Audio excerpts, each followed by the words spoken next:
Hello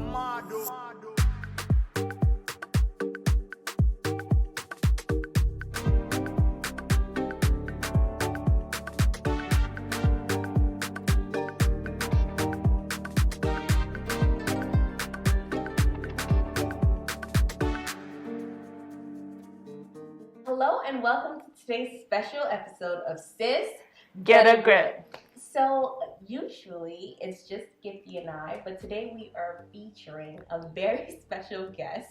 Dun, dun, dun, dun. And she's not just a woman, but she's also the woman of the quarter. Yes. So as we had mentioned to you previously last year, we said that we were going to be featuring a woman every quarter who we thought embodied some of the characteristics that we want to see in women. Yes. And who can also be an example to the upcoming women so they can look up to this person. Yeah. And we are pleased and super excited to bring to you our guest, our woman of the quarter. And I don't want to get into too much details because Gifty is going to be doing a lot of prying and we're going to find out a lot. I'm going to try. Yes.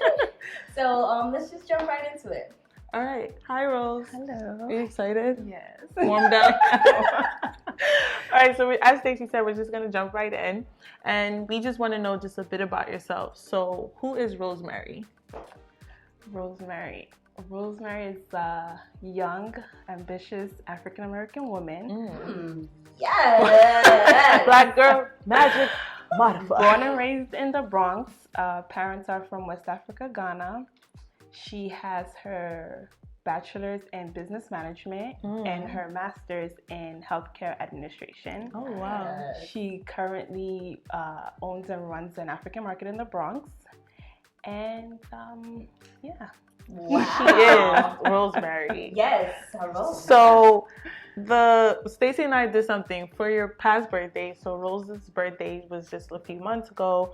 And one thing I think people don't know about her is she's probably like one of the sweetest and most genuine people you ever meet. Yes. So on her birthday, we decided to find the words that people use to describe her on Instagram.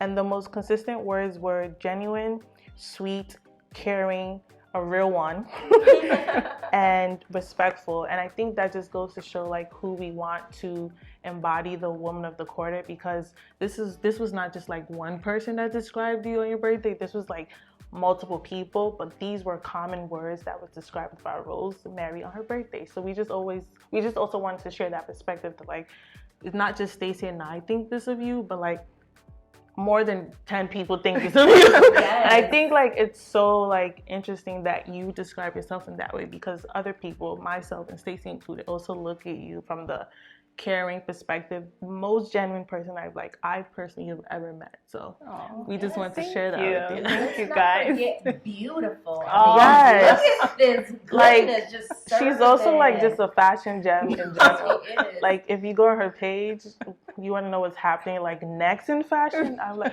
what's Rosemary wearing? I'll get that when I can afford it too, but I'll get that. So this is Rosemary, and welcome. Thank you for joining us. Thank you guys for having me. It's an honor. So our first question for you then is, at what age did you discover that you were interested in business? And what made you want to start your own business or take over the family business? Okay. I'll say my family was always in the business aspect. When my mom first came to America, she used to sell jewelry downtown. When the business picked up, they even brought the business to our home. So I was always in the business. When I came back from school, there was some sort of business going on in the house. Selling things she brought from Ghana and stuff. So it always caught interest to me. And I remember I used to always want to help her, whether it's even counting the money or arranging things or stuff like that. So that's when the passion came. And then also I was very like a quiet person into myself. So I never really joined after school programs. I used to go to school and then I would come straight to the store where my sister was doing soccer and volleyball and everything. I was coming home to the store to help. So that's when it picked up a lot more. When I went to college, I also did business management. And so after I did my master's, my parents presented me with the idea of taking over the business.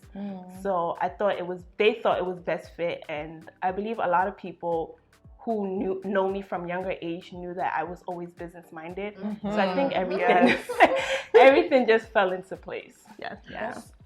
But this happens all the time. I was gonna say, oh my God, my husband does not stop talking about your business. Number one business partner, he calls you. Yes, number one business partner, and it could be anything. He's like, I hit up Rose will know what to do. I'm here, I know business too. I don't even know math. So.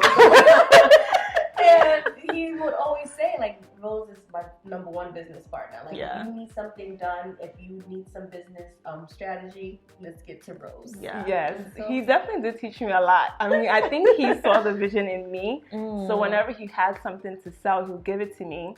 And he'll think I'm selling it for one price, and then I'll add. And I remember always this conversation. He was like, how do you make money? And I'm like, yeah, I add an extra $1 or $2 or whatever. Wow. He was like, oh, wow. So that's how it just kept going. And then we were selling everything from watches to shoes. Wow. It's a hustle. It was a hustle. It worked. It was good. So I actually have a question, because I know like somebody may ask, like, if you did healthcare management, correct, for your master's program, how, like, what skills did you get from that and like apply it to like running the actual business? Okay, so the healthcare management, we still focused on management. It was just, I would say, health related. So the management part was still the same, where you can take it to anything you want to do. So you could do fashion management, because you know the management skills. It's just like the fashion part or the health part or the African market part. That's the difference. But the management part still stuck the same. Okay, and I wanted to intentionally ask that because I think, especially coming from an African household, mainly Ghanaians, let me speak for where I know, where people typically say like, oh, you did healthcare management, so you have to work in the health field. But I want to like highlight that Rose did healthcare management, but she runs the actual business that has nothing to do with health. Her products are healthy. We go there, but like it has nothing to do with the health field. And I just like wanted to throw that in there because it goes to show that you could gain skills from different majors and apply it to like your end goal. So just want to throw that in there. So we're just gonna get a bit more juicy now because we are a bit like more relationship focused. Gotcha. So brace yourself. It's not a bad question. Okay. It's just a juicy question. Okay. So we're just gonna jump into this juicy part because we are a bit more of like relationship focused page. So I'm just going to jump into the question. It says, in the Ghanaian culture, there's a stigma that women shouldn't be too independent because it might scare a man away. What are your thoughts on that, and how are you balancing both your love life and your work life? Well, no, good question. Give the advice, give the juice. It's true. I believe when I first started, a lot of people initially told me like, oh, African market is like not a real job. But a lot of people don't know the benefits in it. So people tend to like, not look at it too fondly. And the other people who do know how much it is think that because it's time consuming, I do open 7 days a week. They're from like 9 a.m. to close. So a lot of people think that it's how do you balance it, or it's not worth it, or stuff like that. But I think having a good partner is where it starts from. Someone who understands you, someone who's not in competition with you, and someone who supports you. And thankfully, that's what I have. So if it means him coming to the store to help me, that's quality time we get to spend together. We both understand that the sacrifices I'm doing now is for our future. So when we're 40 and laying on an island, 40, not even 50 or 60, when we're 40. It's because of the sacrifices we do now. So having a partner who understands you, I think it's the best part. Let us not even forget to mention that she is a fiance. Can you just give like a ring flash? Like like Rose showed her ring, and I was like, oh, my eyeballs. And then both of them just didn't work. But just give us a ring thing, You got it. Yes. That ring is beautiful. I have a Thank quick you. follow-up question to that too, because can you emphasize a bit more on what you mean when you say in competition? Like, what do you mean that your partner shouldn't be in competition with you? Okay, because you think, oh, because she has a business, you know, I think also the Ghanaian mentality is like the man makes the most money, the man is the man of the house, or all these kind of things. So some guys come into it, and then if they see that I make more or I live a certain lifestyle that they may not live a certain lifestyle. they may see it as competition, because it's like, oh, I'm supposed to be making more, I'm supposed to be running stuff. But I feel like even as a woman, even if I do make more, I understand my role. Even if I am to submit, like I don't make it like I'm the boss. Like he wears the pants, I want to be pink. I want to wear the dress. So that's actually a good way to put it. I want to wear the dress. Yeah, I think I want to. I like wearing the dress. Yeah. I don't mind it at all, actually. And I guess a follow-up to that would be, as a female leader, like, what would you say has been like your significant barrier, like something that really is a standing block between maybe you and becoming even more successful than you already are? I'll say my age and being a Black female.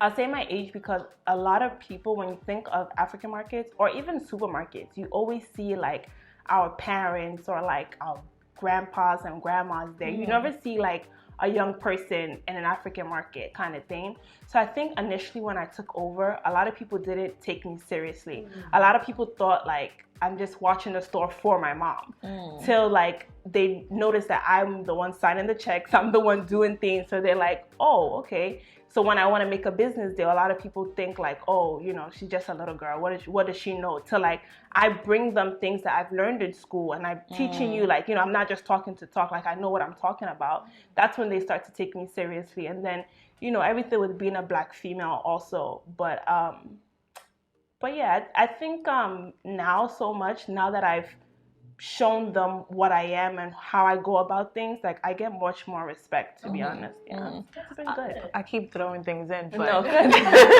I do want to highlight for you that like just like as a applause to you, because from the time that we were young, and I was like, well, we used to hang out at the store because that's what we did. But like I've seen so much change in the African market that what's interesting is like now when I go to other, like I'll come to the shop and I'll see like Rosemary has started her like the recyclable bags, right? Like no other African market is doing it. But recently I've noticed that other African markets are doing it, and I always say like Rosemary's ahead of the game.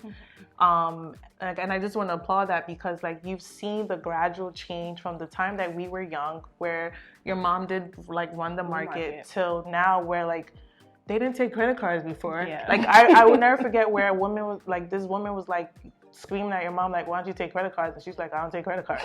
Like I take cash. And like I went in there to get my Super Clock the other time, and there was a credit card thing. You know, like it's becoming more accessible to everyone. But more so, you're also using like social media and those things. And I want to applaud that, because I don't see other African markets doing that. So just wanted to throw that in there, that you definitely had an impact. Like you plateaued. Is that the right word? You've gone up. That's what I'm trying to say. I don't think the word is actually plateaued. Okay. Yeah, but she's gone up. The next question is, what advice would you give the next generation of female leaders? As we mentioned that like you are someone, like even me that I'm older than you, like I look up to you, right? So for the people that are younger than us sitting here, like what advice do you have for them? Both professionally and personally, actually. I'll say enjoy the journey. I think a lot of things I see now is everyone's about quick money and getting money fast and having this designer and making your name out and stuff like that. But I think one thing I appreciate about, I'll say, my life is the journey. Is because like you said, I can look back and see how things were and how things are now, and appreciate all the efforts I've done and stuff like that. So then when I am granted opportunity like this, like I have a story to tell. When it's quick money and stuff, like you don't have a story to tell, or you don't really appreciate what you have, because I know where we've come from my family, personal, and to where I am now. It wasn't an easy journey, but it's a journey like I love talking about because it teaches other people that you should enjoy the journey. So I do encourage the hustle, but I say enjoy the journey. Wow, that is great advice. Because I need to take that for myself. I do agree with what you say, that as a generation of social media where people's lives are on the gram. Yeah, just really out there. People get caught up in that and they don't realize the hard work that goes on behind the scenes. Like if you see a picture, Rosemary's page, and you're like, you know, she's doing it. How can I be like that? But you're not there running the African market from morning to evening, hustling, leaving there overnight, starting and closing, and like you don't see the difficult part. So I think that that's a great thing to point out for those that want to get where you are. And this is great. Yes, I'm learning a lot for myself, I must say. So we all make mistakes in life, and someone's more regrettable than others, and it's okay because they make us who we are today. What would you say some of those mistakes have been for you, and what are some of the lessons that it taught you? I think one I would say would be not being as sociable when I was younger. But I think the lesson it did teach me, or how it helped me today, was it helped me stay focused. It helped me be more interactive at the store, had more time to be at the store, had more time to take up extra classes that would help my mom at the time when I didn't run the business. I was just helping her. So I think being able to just come home and help her and focus on helping her was the good that came out of not being social. Do you think you're social now? I'll say, Yeah, I was gonna say that too, but I wanted to see what her answer was. Because I'm much more social now. Yeah, I think what's interesting about Rose, and like I really admire, is that like she's well respected and well known, but there's a mystique about her. You know, like you never know too much about her, but you want to know her. And I think like she has that grace and mystique that like makes you wanna be like, I want to be like that. You're so right. Like it makes you want to lean in. Like she leans back and have you lean in. You know, like she's makes like, you want to know more. Calm. Okay. Like it's very inviting. Like this is probably gonna be the shallowest example I give, but I was on your Instagram page, and Rose has a lot of followers, right? But when you check her, is it called a timeline? Yes, when you check her timeline, I kid you not, she posts like every 6 months. And I always say like that's interesting because like she's not sharing too much of herself, but you know she's doing a good job outside of what like Instagram and like other social media pieces show. Just throw that in there. Yes, and as we wrapping up, Rosemary has a business in addition to her business where she sells the cure for the coronavirus. Okay, we won't say all that. She's not making vaccines or anything. But it's that good, though.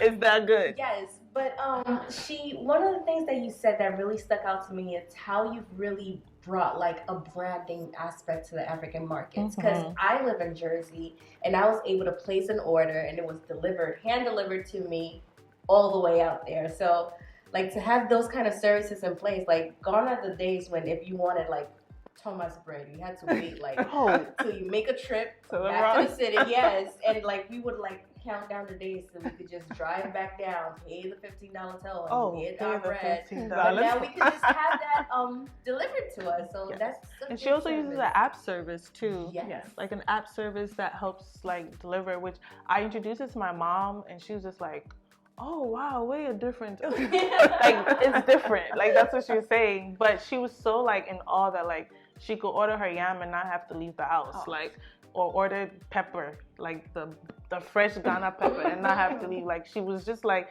are you sure this is rosemary? Like the rosemary and mimi. I'm like, yes, it's rosemary. Like it's that African market. So like you've really like I think brought a way new perspective to like a business that I don't think a lot of people our generation even look to take over. So that's actually going to lead me to the final question. We're wrapping up. What is your end goal in life, both professionally, personally, however you want to share? End goal. That's deep, right? That is deep. Yeah, so deep. That's how we are. We're deep people. I think the end goal, I'll say, is what comes to mind is impact. To leave an impact through my family, through my kids, that even if I'm no longer here, that I've done something that has kept going. So even if it's opening another shop, even if it's doing something for people in Ghana to know that in 20 years they can think like, oh wow, I'm here today, or I can smile today, or I can have this today because Rosemary did that for me, or did that in her 20s. In her 20s. Wow. Let's just throw that in there. In her 20s. Black girl now, Jake. This is it. This is it. You're staring right at her. This is amazing. So this is, wait, were you done before Yes, I say? no, So I also want to throw in there that she mentioned impact, and I think a lot of people heard of like the pandemic challenge, and not knowing that Rosemary, when she says she's the behind the scenes, she is the behind the scenes of the pandemic challenge. So I think there was 3 gentlemen that like are the face front of it.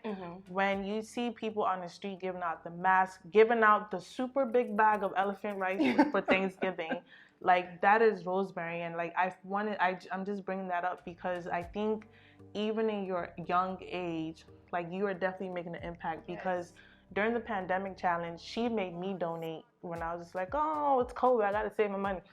Watching Rosemary made me donate to like people, because they were giving food to families that like I would say were 2 generations older than us, like grandparents of the Ghanaian community. And when I say it was not an ignored community, but it was something that most people weren't doing, but more so like to see our generation do something like that. I was just like, wow, like that is extremely meaningful. And this is where like no one is going in anyone's house, and you see Rosemary with a bag of rice, a can of carnation milk, sodas and stuff like that. And I was just like, there was a video where a lady was crying. Like, I want to say the lady's older than our mother. Like, she could be our grandmother. And the lady was crying like, oh, I never thought anyone your age cared about us. And I was just like, wow, like, and that is the behind the scenes that Rosemary does. So you're definitely making an impact. Thank you. We appreciate that. And hence why you are our woman of the quarter. That's because you are just black girl magic all the way. And we love it. So thank you for joining us. So before we go, we also just want you to share all your great business adventures that you have. Especially the delivery one, because I know people be craving tons bread. Yes. Okay. You can find us on Instagram at Owuo Inc. You can find our natural juices at Simple Clock. You can find our organization at Pandemic Challenge. For all delivery in-state, out-of-state. Out of state. Out of state. You can either email us, you can find us at owuoinc.com, or you can find us on African Dish Out, the app, and you search in Owuo Inc. So we will make sure to link all those in our bio or description of the this video experience for you. But definitely try Simple Clock. Like, it's just that good. Like, there's no words. I just do this. Like, and that's I how said good what it I is. said earlier. Like, it's good. Oh! I said what I said. She said what she said. Thank you for having me. On this very special episode of our first ever Woman of the Quarter. And we hope you enjoy it. And thank you, Rosemary, for also joining us. Thank you, guys. Subscribe. I always get those. Don't forget to subscribe. Don't forget to hit the notification bell so you can see more videos like this. Thanks for watching. Bye, guys. Bye.